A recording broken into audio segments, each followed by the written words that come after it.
Good morning again to everybody, and welcome to this session of the conference of the EUA Annual Conference about partners in success. I'm Donato Iacobucci from Ancona, and I'm a member of the EUA Innovation Ecosystem Expert Group. I'm very glad to chair this session about the collaborations with non-academic partners.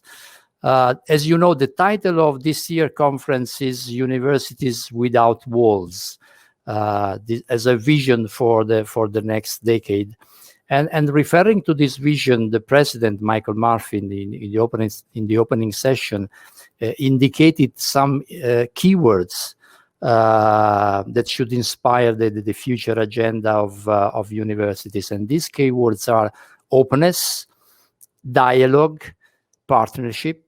And so this means that the relations with non-academic partners, which are the topic of this session, are very at the center stage of this agenda.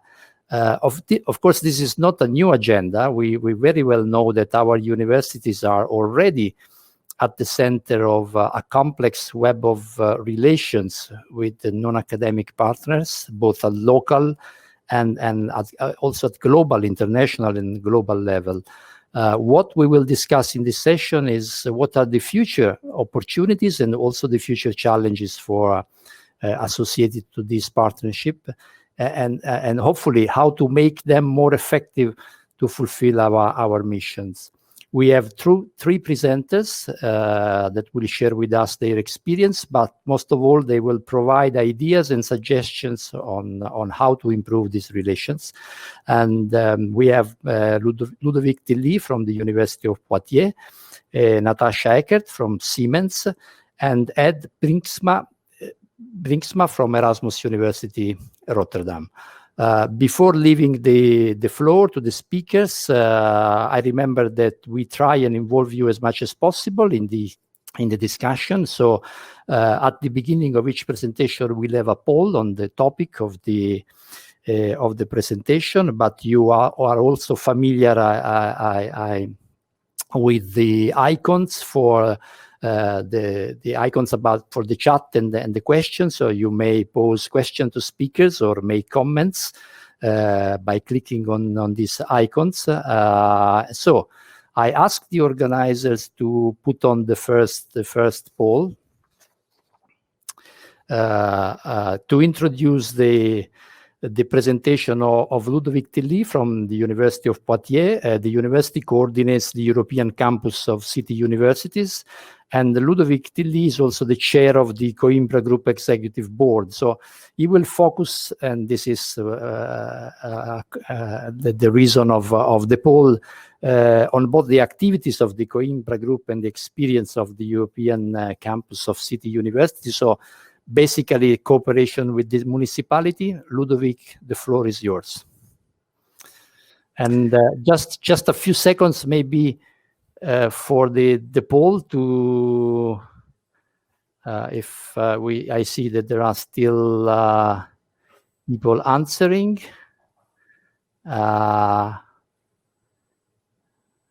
And maybe you can start, and I ask the organizer at the same time to close the poll, and we will then comment on it later. Please.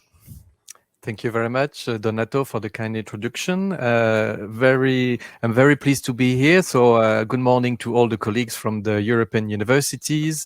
And I would like first to warmly thank the president of the EUA for the kind invitation that I received on behalf of the Coimbra Group of Universities, a sister organization, and we are indeed very closely working together on major policy developments. And indeed, the future of universities is one among the very important developments currently. As you said, Donato, I am indeed the chair of the Coimbra Group Executive Board, and I will, during the first part of my presentation, I will give you some recent developments that we have done in the network to promote this cooperation with partners from a non-academic sector, and in particular policymakers. And this will be through what we call the Puerto Declaration. But I'm also the coordinator of the EC2U Alliance that is coordinated by the University of Poitiers, and I will also give there some examples of this partnership with policymakers. So to start with, I would like just to say a few words about the Coimbra Group of Universities for those who do not know this network. It is actually the first European network that has been created in Europe in 1985. And as of today, we have 41 members from 23 European countries. And you see here a few numbers. We group 1.5 million students, more than 230,000 staff. For when we look back to the last time we had numbers regarding the mobility of students, we were actually the network that has the most intensive mobility within its members, and of course our universities are research intensive as well. The group, similarly to the EUA, is actually very much engaged in doing concrete activities with its members, and we have so-called working groups that are addressing all the missions of the knowledge square: research, innovation, education, and service to the society. And you can see here a few examples of these working groups. What I would like to focus today is indeed how the Coimbra Group of Universities has been a long-standing cooperation partner with the municipalities. And this started actually from I would say, the essence of our universities, which have been created several hundred years ago, usually in the Middle Ages, and these universities have existed without interruption since then. And of course, they are located in usually mid-sized cities, and of course, naturally, they have started cooperating with them with time. And it can be seen today that universities have really a central role in the development of cities. And also cities represent the natural framework for development of these universities. So there is a very strong synergetic relationship between these cities and the universities. And of course, both have the same interest in having joint activities about the spread of knowledge, the spread of culture, and of course also to enlarge the access to education to the broader public. And of course, as it is called now in the knowledge square, there is this very strong component of service to society. And of course, cities and universities have their place in this mission. When we started to realize that there was indeed a lot of informal cooperation between our universities and the municipalities, we started to look around on the European scene in particular to see if there were some more formal frameworks that had been started. And we could notice that indeed in 2015, the University of Pavia, that is a Coimbra Group university, started to work together with the National Association of Italian municipalities under the auspices of the Conference of Italian Universities, University Rectors, the CRUI, under what they call the Pavia Protocol, and we directly inspired and enlarged that protocol to what we called the Puerto Declaration, which was proposed for the first time to our members in June 2016, when the Poitiers University actually welcomed the rectors and the mayors from the cities of the Coimbra Group universities to join, to come to Poitiers and to, through a common workshop, to start formalizing under the Puerto Declaration framework the type of cooperation that they could have together. The topic actually at that time was the university in the city. And I think that this wording speaks by itself. Indeed, most of our universities are, as I said earlier, very important component of our municipalities. And this framework, which is now formal, sets objectives and accompanying measures to really make a concrete and visible contribution to the development of the local and regional communities. As I said, this Puerto Declaration was launched in 2016. It is composed of 10 joint actions in favor of the citizens' education, transfer of innovation and research from the research laboratories of the universities to the local socioeconomic world, and of course also the integration of the university campuses within the cities in relation to the urban policy. This includes the access to residence to the students, transportation, and many other aspects of the daily policy within the cities. Since then, most of the universities and the cities have signed the Poitiers Declaration, so it can be considered now as a sort of model framework for cooperation between universities and cities. And we also have organized joint workshop between the rectors and the mayors. And I would invite you to go to the Coimbra Group website under the Poitiers Declaration, where you will see in particular some presentations from the mayors and the rectors on interesting examples in this cooperation. And this was from the latest event that was organized physically at that time in October 2019. And the topic was the role of universities as driving forces for change in regions and cities. And there you will find very interesting examples of joint activities from Turku, Galway, Leiden, Bologna. There was also Krakow, Poitiers, we have, well, and so on, Jena and Groningen, as well as many other examples. So you are really welcome to look at these presentations where you do see some examples to inspire from. Now I would like to immediately switch to the second part, and that will be also quite dense, because I would like to not use to overuse my time. So now I'm switching to an alliance of European universities that Poitiers University is coordinating. This is the EC2U, European Campus of City Universities, which has been selected at the second call of the pilot phase of the European Universities Initiative last year. So it has been now been working for about 6 months. It is composed of 7 universities: the University of Poitiers as coordinator, Coimbra, Alexandru Ioan Cuza Iași in Romania, Friedrich Schiller Jena, Pavia in Italy, Salamanca in Spain, and Turku in Finland. And we decided to formally associate a lot of partners, including the 7 municipalities that are all signatories of the Poitiers Declaration. So basically, from the title itself, European Campus of City Universities, you see that within the DNA of this alliance, there is this very strong cooperation between the universities and the cities. This campus is actually, this European campus is composed of 162,000 students, about 10,000 teachers and researchers, more than 11,000 staff. Altogether, the 7 universities have been granted more than 600 European projects in the past 10 years. They have already published more than 1,220 papers, joint papers.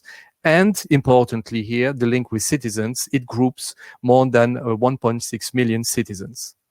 And as you see, I always come back to this link with the cities and the citizens.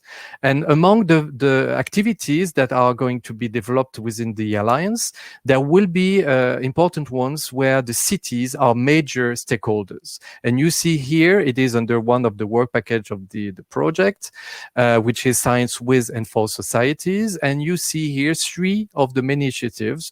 The first one is European Talents. The second one is European Education. And the third one is European Engagement. In all cases, we are linking with the cities, but also the citizens, including as well the secondary schools.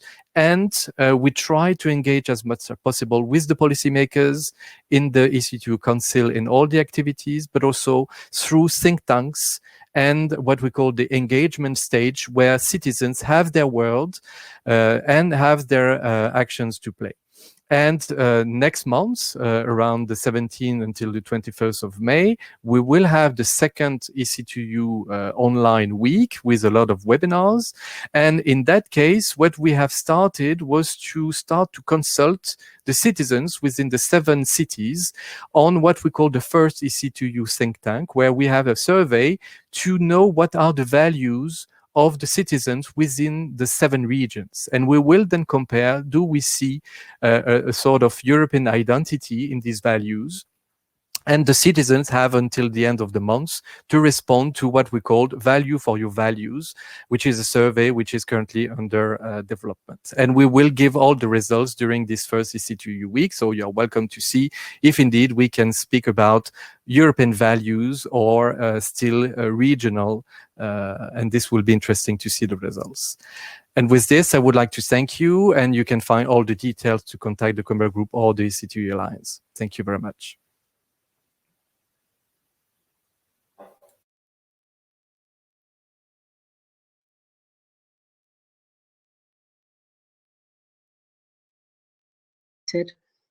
Hello, I'm Amanda Crowfoot. I'm Secretary General of EUA, and I'm just jumping in here because I think we seem to have lost our chair who's having problems. So I will be with you until we can get him back again. So thank you very much, Ludovic, for your presentation.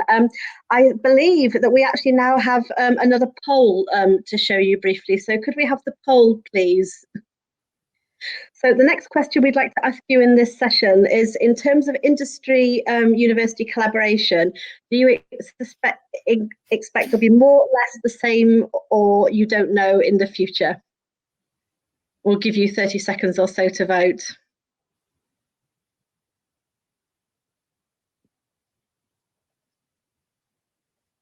Okay, it looks like this is a very, very decisive poll with a very clear-cut vote on the basis of what we see so far.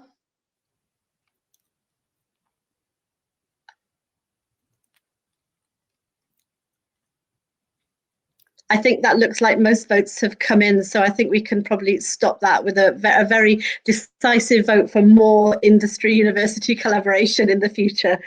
So having done that, I'd like to hand over to our next speaker in this session, who is Natasha Eckert. So Natasha, if I could give you the floor, please.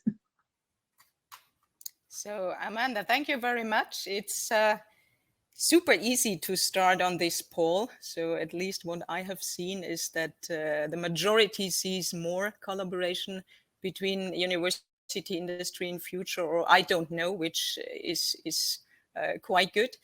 So thanks for having me here. It's great to represent the company perspective in this panel. My name is Natasha Eckert. I'm head of the global program, Siemens University Relation Program.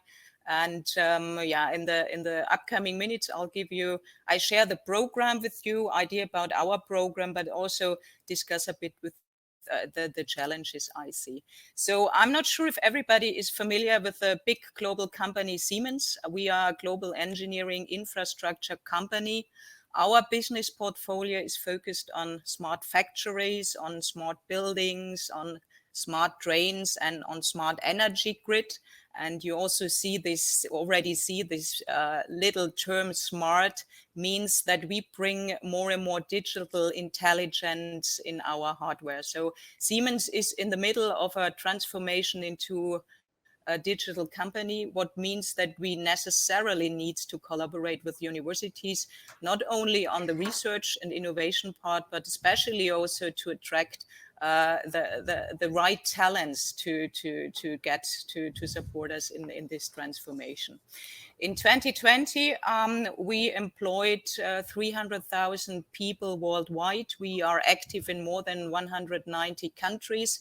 We had a revenue of 57 billion euros, and 8% of this revenue is spent on research and development, which is a quite high number. It's 8%, which is at least a bit above the industrial average. And from this 8%, we spend a small amount, but a significant amount also to universities and research institutes. And you might see, I might share the philosophy we have in collaboration with universities. So we leverages the global and local academic alliances to address the today's challenges and also shape the future. And together with the internal and external stakeholders, so that means with the business units from Siemens, but also the tech departments, we drive the research excellence in innovation ecosystems with universities, research institutes, and also the academic startups. So that means the early startups. That's the philosophy we have when collaborating with universities. And you can see here we have a very structured focus approach now since more than 20 years. So we have a network of strategic partner universities, in total 25, and you see the flagship program, the 8 Center of Knowledge Interchange universities, a very global setup from the US to Europe to China. And we have the 17 principal partners, so the second league of partners. And what is, let's say, so this is the program is really a sustainable and long-term collaboration program with a substantial number and also value of deals. And if you see the 25 partners, so we have dedicated account managers at the universities. We have master research agreement in place with all of the 25 partners, which then makes the collaboration very easy afterwards. We have a jointly developed research agenda with all of the 25 partners. We also have a defined governance structure to manage and to steer the network of partnerships. And last but not least, we also have, this gives us a kind of flexibility, let's say, to create also new formats in the collaboration arena between Siemens businesses, Siemens tech departments, and the 25 research, innovation, and talent partners outside. So, for example, one of our latest programs is to foster the expert exchange between the strategic partner universities and our Siemens unit. So, where we bring people from our research departments to a university for a limited time. So let's say 20% they work with the universities, 80% with Siemens, or we also offer to people out of academia some research work to be done in industry. So we have an industrial PhD program running. We also have now an industrial postdoc program. So those is the focused program we have in place. And you can imagine Siemens is quite broad. We have this dedicated approach with universities, which means that we do not only collaborate with the 25 partners. So we have experts, or we are collaborating with experts at other universities as well, but it's a strong focus to engage our activities and also the financial investments to the partners. So what do we do there? So we have a very broad range of activities, starting more with the technology co-creation, which means that we do some research with universities, might it be a bilateral or contracted research, but also the governmentally funded research. We have a lot of programs and formats to attract the top talents from universities. And we also emphasize with the thought leadership idea. So we write a lot of white papers together with academic partners or position papers that we then route funnel into the direction of government. Over the time, we created, or we found, or we developed a lot of more formats of collaboration. So means becoming a more digital company. We have, for example, a broad suite of software licenses, especially in the product lifecycle management arena. So we offer software licenses and trainings to professors, to students, to faculties. We include, or we also use hardware, we use software in research innovation projects with universities. We have a lot of lecturers from Siemens lecturing or teaching at universities. We are also involved more and more in the shaping of curricula together with universities, especially also in the Industry 4.0 arena, which is an important agenda for Siemens too. And we are more and more focused also on the tech transfer side. So means we support startups, we offer mentorings, we offer opportunities where the startups can pitch their ideas to our developers. Social responsibility is a broad, is of importance for us, as well as creating together, shaping sustainability. Might it be working together on green campus design? So lots of things going on. So you can see here, and this is then ending up also diversity inclusion, big program where we support university colleges in different regions. And we have more and more living labs. So means that we do a lot of co-creation on real projects, on real use cases together with university on the university campus. We are moving a bit, and you see it in the middle, from a university-centric approach to a more network or ecosystem-centric approach. So we collaborate not only with the universities, with our university, but also with the research institutes alliance, which are in alliance to the university, together with the state and the local government, with our customers, with startups, but also with other universities. So this is a bit the approach we are following. And what I want to bring up a bit to the table and for the later discussion. So the title of our session is Partners in Success. So the question is, what are really the factors that are crucial for a successful strategic university industry collaboration? And I see a couple of them. So it's certainly the right, or the choice of the right partner. It's also the level of engagement you have to define, but it's also about the right execution, and last but not least, the awareness that the collaboration gets in the company, but also within the universities. And taking the time restriction into account, I only want to focus on I would say maybe not the most important ones, but out of my experience, the factors that I have experienced being crucial in the industry university collaboration arena. And this is coming to so what's the right partner for collaboration? And what I see absolutely crucial is a collaboration between a company and an industry should always happen on eye level. So it's often you hear this industry uses universities as an extended workbench. They need some low-cost researchers. So I've never experienced it like this, but it's crucial to make sure that this is really a partnership and not a relationship between a customer and a supplier. The level of engagement also very, very important, I think, from the beginning on, that you have a joint and clearly defined agenda of engagement. Might it be research, talent, and transfer?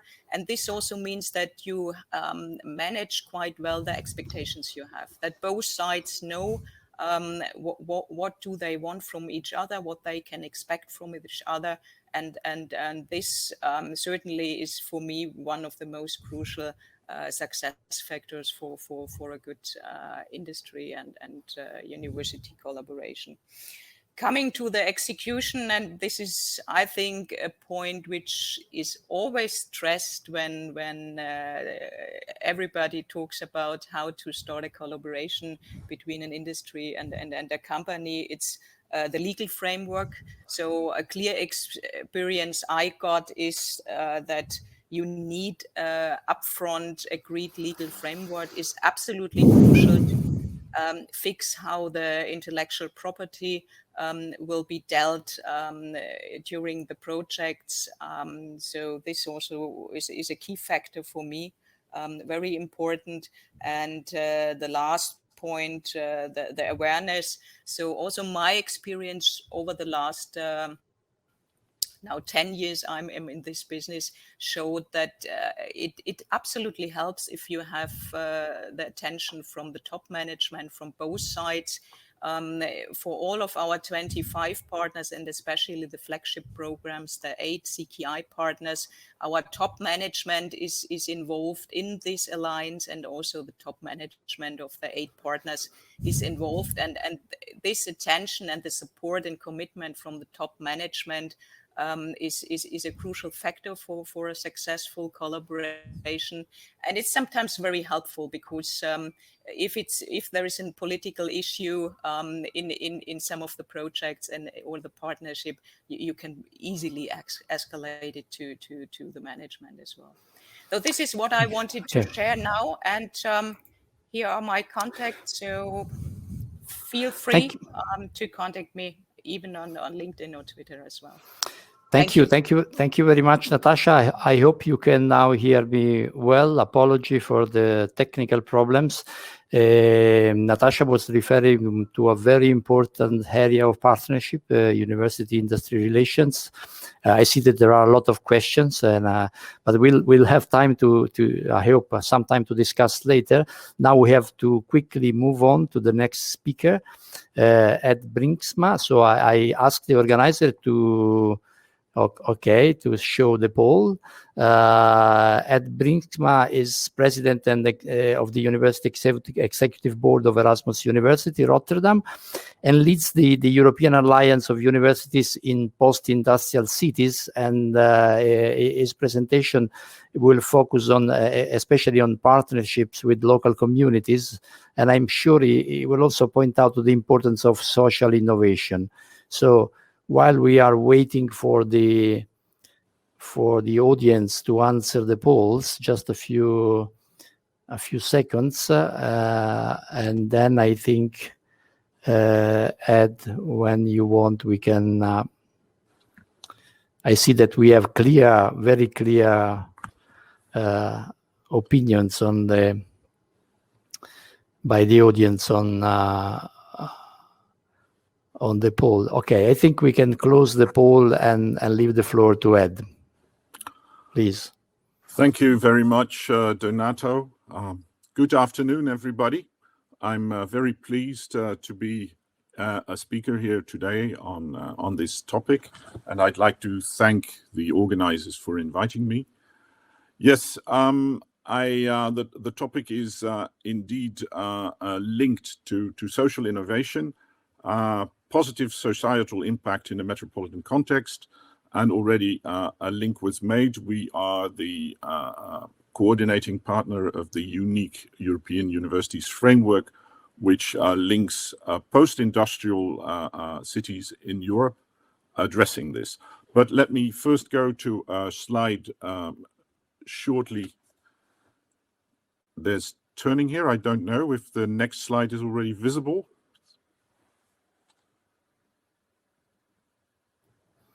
Yes, the slide is visible. Yes. Okay, it's the second slide introducing the university. Yeah. Okay, for me it's not.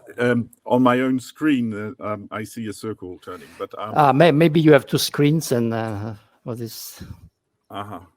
We see the data about Erasmus University Rotterdam. If it is, wonderful. Okay. So I will work from memory. It would be good if I saw my own slide, but I know what I wrote, so I'll take you along.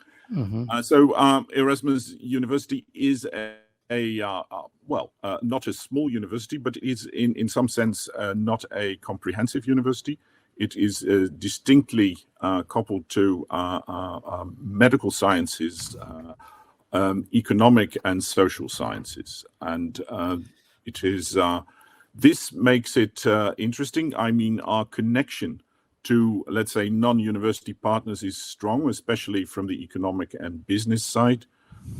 For example, 30% of the boardroom presence in top Dutch industry is the CEOs are Erasmus alumni. And indeed, we have, let's say, a lot of entrepreneurial activity, especially coupled to the medical and to the economical side. On the economical side, it would be mostly so-oriented, however. What is part of the strategy, which is our current strategy, was creating positive societal impact. So I think we definitely represent in the fields that we have academic excellence. And of course, we were always busy impacting society through the people we educate and in the collaborations we had. But it was felt that we should step up and make the extra effort to be visible in this societal context and be socially engaged. In fact, what is listed is what we refer to locally as the Erasmian values. And this is about creating this societal impact. What is important for us, and this I would go to the next slide, is which would me again take some time, I guess. Okay. Is that in fact for a university like us, it's not a choice to work with either academic partners or industrial partners. In fact, if we want this more influential development with respect to our societal impact, it is important that we team up with all kinds of organizations. And what I'm showing you here is what we know as the convergence ecosystem, because in a very limited geographical area, we have the Delft University of Technology. We have the Erasmus Medical Center, which is the main academic hospital in the Netherlands, ourselves. And these three universities are actually complementary. And we feel that the best proposition we can make to interact with society is actually to offer ourselves as a network. So, and of course, very important partners in terms of social engagement is municipalities, is provinces, but also as traditional partners, the industry, and of course the Port of Rotterdam is a very important partner.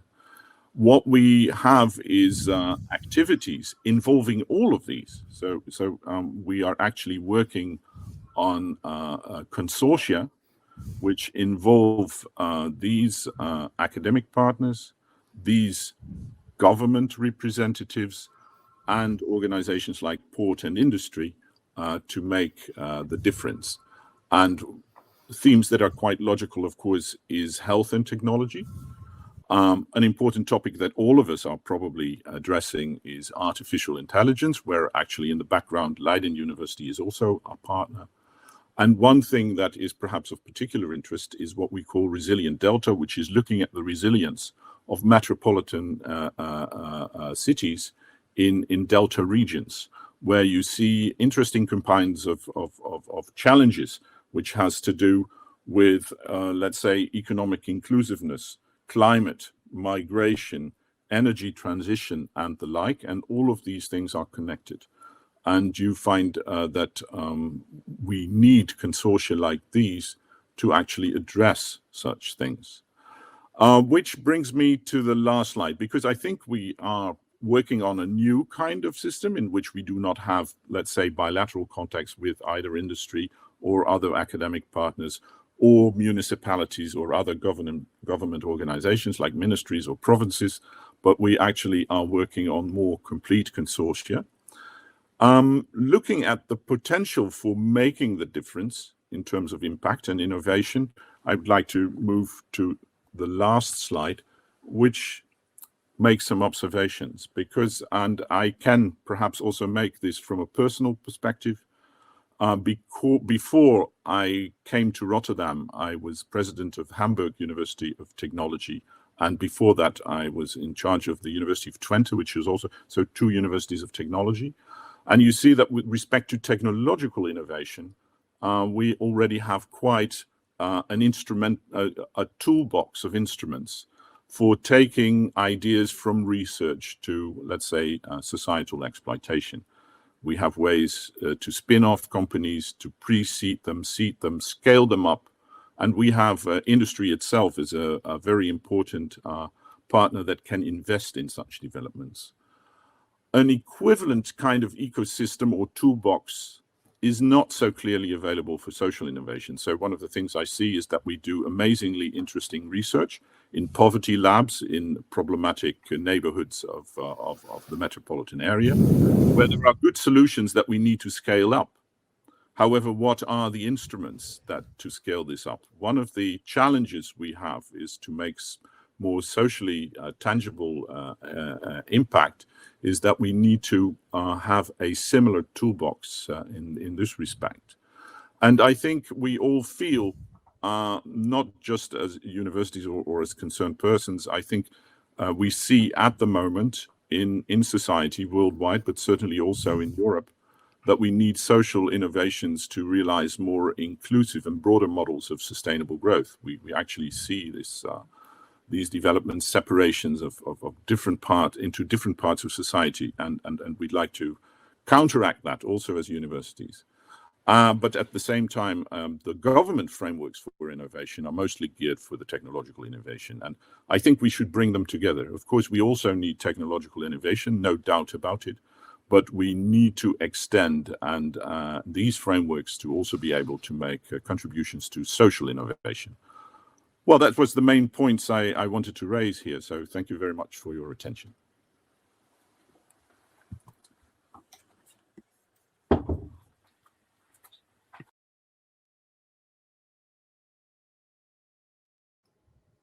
Can you hear me? Yes, Ed, many thanks, Ed. Sorry for we had just a little time for a discussion. I want to be sure that you see the results of the poll, so that so I asked the organizer so that you want to, if you want to comment on the results. I will just pick up a few questions from the audience, those that received the most likes. One was addressed to Ludovic, but I think it's I can enlarge on it and involve also Ed. Is about the collaboration with the city or municipalities or local stakeholders. So the question is very specific. What are the concrete results of those partnerships? I will enlarge this to both Ludovic and Ed for a quick, because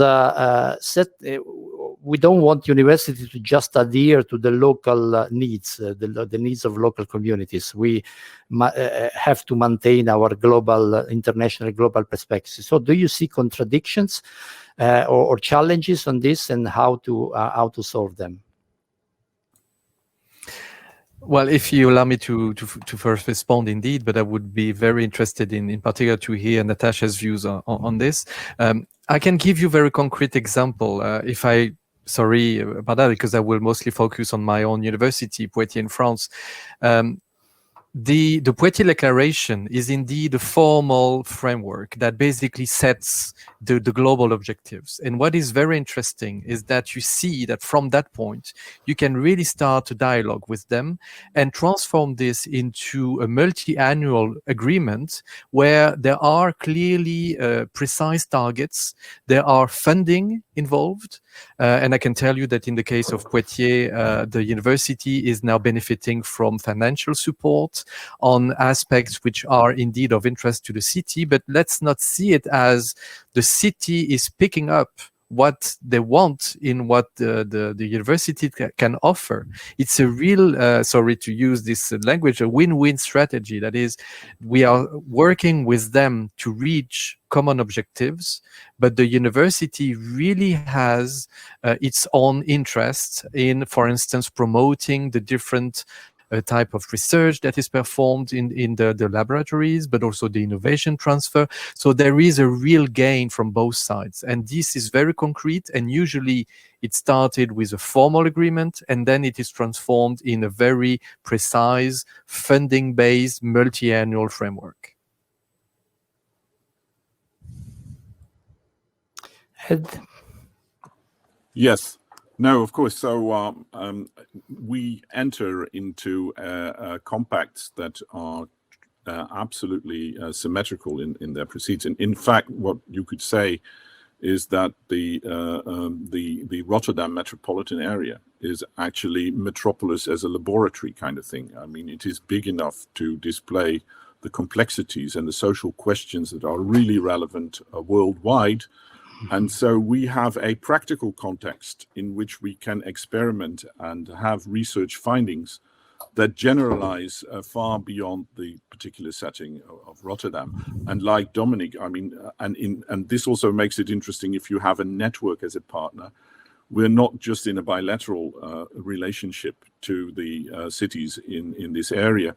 We are in a consortium of which the cities, and especially the city of Rotterdam, is a major partner, but is not, I mean, so also the, let's say, the client-server model does not apply here. We're partners, and it's very clear what is also the scientific, what are the scientific outcomes of what we're doing in this respect. Yes.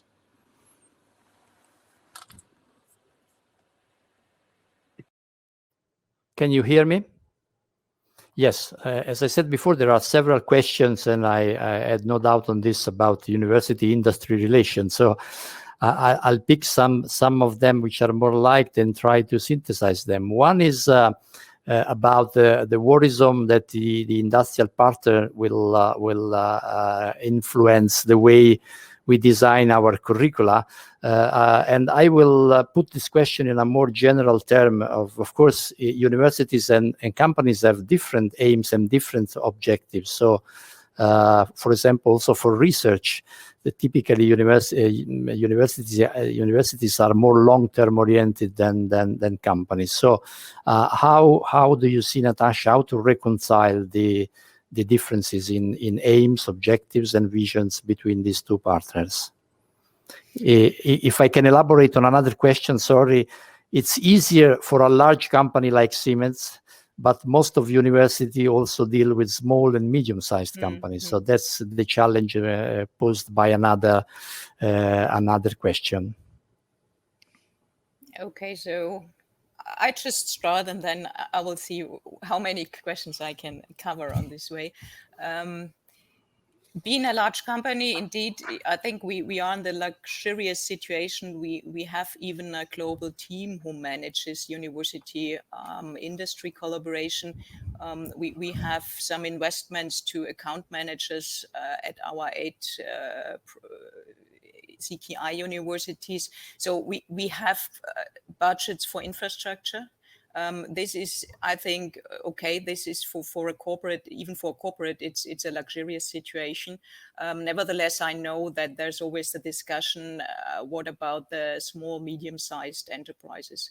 I focused a bit also on the publicly or the governmentally funded research, and I think those are the ideal vehicles to bring the big corporates, but also the small and medium-sized companies together with the universities and research institutes to really drive the innovation. So I think those publicly funded research, the EU program Horizon 2020 or Future Europe, those are exactly vehicles where you can bring in the different also industry players. Another question was, okay, the different KPIs, key performance indicators. I think it's a given fact. So with a let's say focus on research and foremost education and having PhDs on board, there are some restrictions and requirements. If we work with a university, I think we are quite aware of this, even if we are often, or industry is often very short-term driven, because even the budget planning it's never a 3-year planning. It's in a best case a 1-year budget planning. But nevertheless, the people that collaborate with the universities, they are way aware of the time frame as well. Often we are discussing that the tech transfer, so means that also the third-party funding coming from industry or the collaboration with industry is not always adequately awarded in the, let's say, academic careers, and this is also something where we try to work on when fostering the expert exchange between our company and the universities, that we create really a common understanding for, let's say, the restrictions or the boundaries or the specialities on both sides. So really to create this common understanding, and as soon as we sit together, especially to create a strategic alliance, we always and also address those different requirements or different performance indicators we have. And especially we have a huge internal research department, and you can imagine then the researchers working in a corporate research department at a big company, it's not so far away from a university. So yes, it's even there we have some central money where we can build up competencies and let's say do some research on a longer term or disruptive technologies, not being so close to products. Yes, I know. I very much agree on what you said about the importance of recognizing the cultural differences between, but especially on the idea of that this partnership should be based on long-term commitments and long-term strategic orientation, which is sometimes a challenge when we try to relate with small and medium-sized companies. So I just, if you had time to see the polls, the results of the poll, I just leave you the floor briefly for a comment on them, or if you want to pick up other specific questions, starting from Ludovic, please. Yes, I had the time to look at the results, and as I understood, there was a short majority. So again, the poll was about the exchanges or the cooperation frameworks between universities and cities, and I see from the result that there is a short majority of yes through informal exchanges, followed by yes through a formal joint policy framework. So that shows that in most cases, to my opinion, there are existing dialogues or discussions between universities and the cities, but not necessarily formalized. And I would really push all the colleagues from universities to transform these informal settings into multi-annual frameworks, so that this really becomes recognized by all actors, because it proves to be very efficient in building not only a community but also common objectives, which are again on a win-win approach.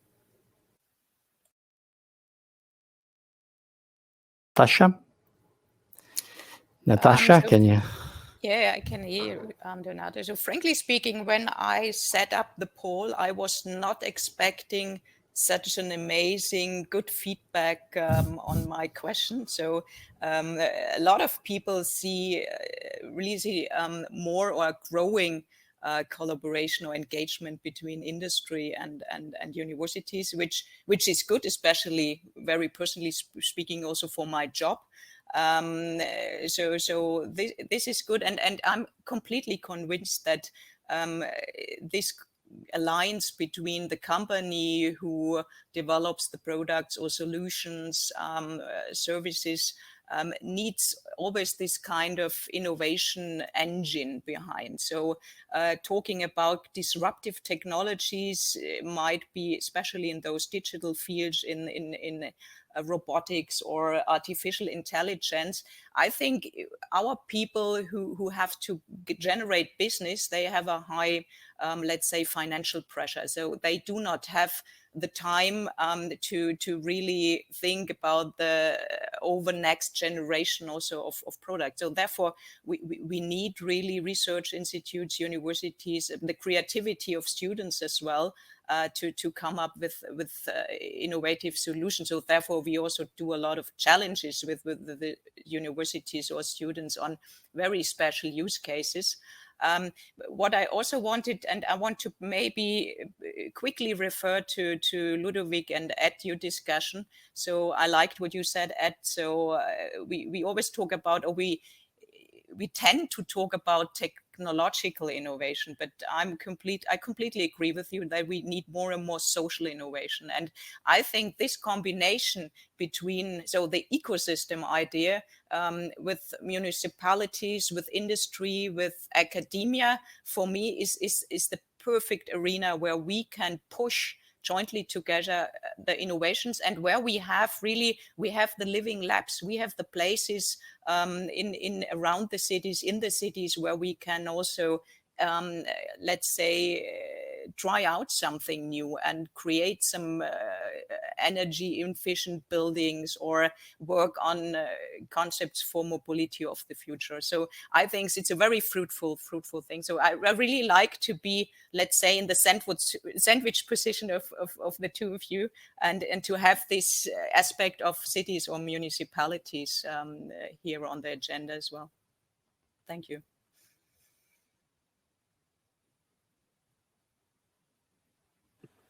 Yes, I think it's my term. I didn't see our chairman intervening, so I'm just taking the mic.